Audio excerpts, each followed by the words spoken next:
Dear family, thank you for stopping for just a moment to share this thought with me.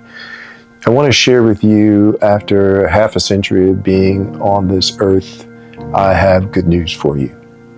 Everything's going to work out. Everything's going to work out exactly the way you dreamed it would work out for you. You will go through trials and tribulations. The enemy will throw roadblocks, throw difficulties, throw sadness, attempt to make you remember all of the wounds of childhood, of adolescence, of everything that disappointed you, everything that let you down. But I'm here to tell you, it all works out in the end. You don't even have to know exactly the plan or the direction that He has for you to go in. You just have to believe and understand that He will get you there.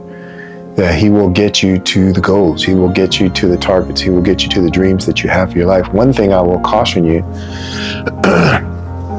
as I achieved all the goals that I set for my life down the road and the desires that I had in my heart, mind, and soul that came to fruition, I realized that oftentimes I had set my goals too small. I had come to God and asked Him for things that were absolutely achievable, and I was excited to receive them and blessed to have them. But I started to look back over my life and realize that, wow, if God was going to give me this, and God was going to, allow me to do this, and God was going to lift me up to be able to have all of these things, maybe I should have been asking for something bigger. Maybe I should have expected more from myself and from my God than I did. And I came to realize that even as I moved in life and asked for bigger blessings, while there were trials and tribulations to go along with them, while there were the tests to see if I could hold them, God's promise always came to pass. So I'm not here to talk to you about just manifestations and visualizations and different mantras to allow you to achieve your heart's desire.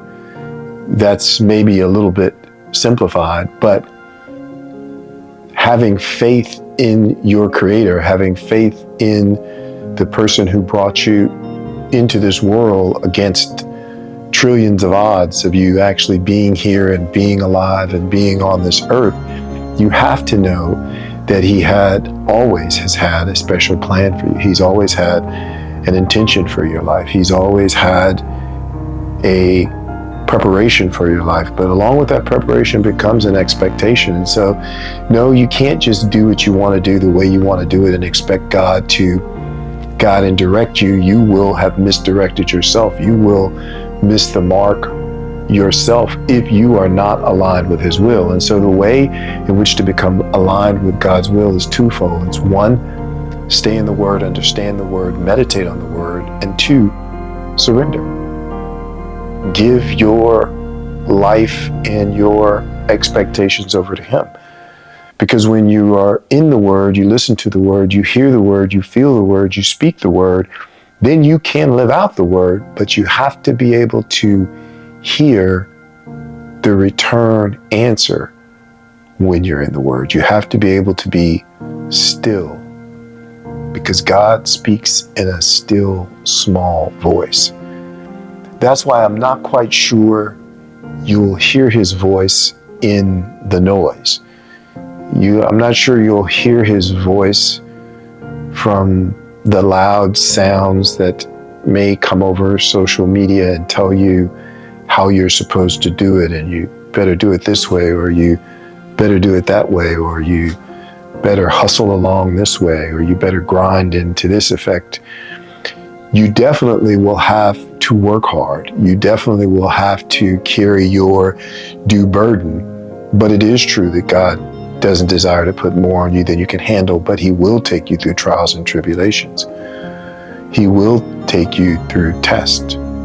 But He will also remind you to consider it pure joy Brothers and sisters, whenever you go through trials of many kinds, because you know that through the testing of your faith develops perseverance, and perseverance must finish its work so that you may be mature and complete, not lacking anything. That's when God knows you're ready for that next level. And you will go through different levels, but you'll only go through the level that God has planned for you when He tests and realizes that you can sustain that level.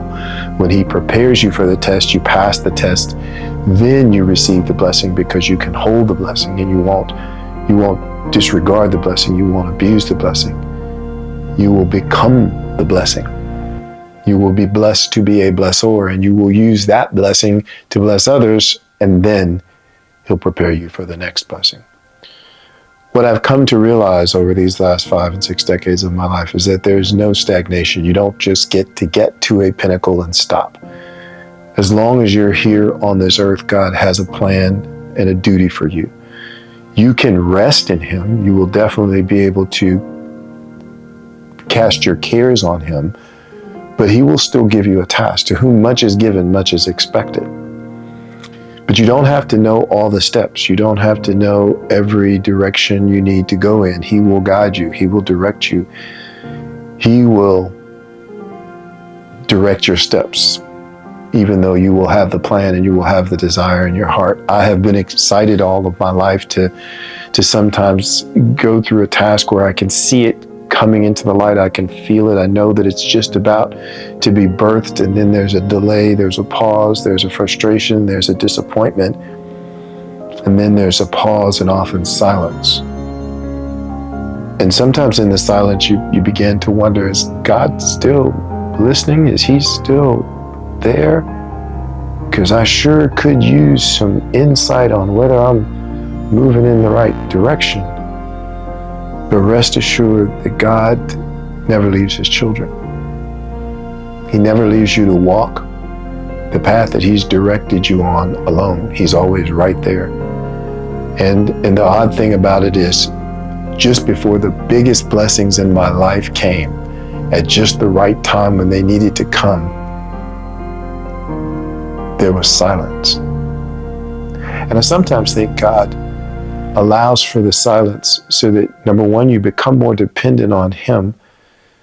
Number two, you seek Him more diligently.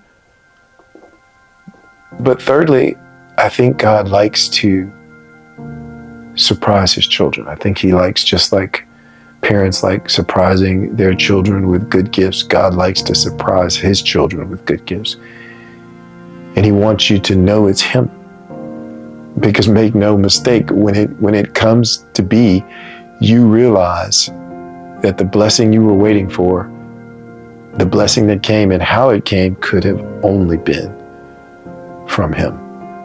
But you also realize when it comes that He had already planned it way before you got it. He had already planned it well in advance of you receiving it. That seems to be the case with just about every blessing I ever had. The biggest blessings I had, I expected, I anticipated, I believed something was coming, but it was never in the exact way I thought it would come. But it was always bigger and it was always better.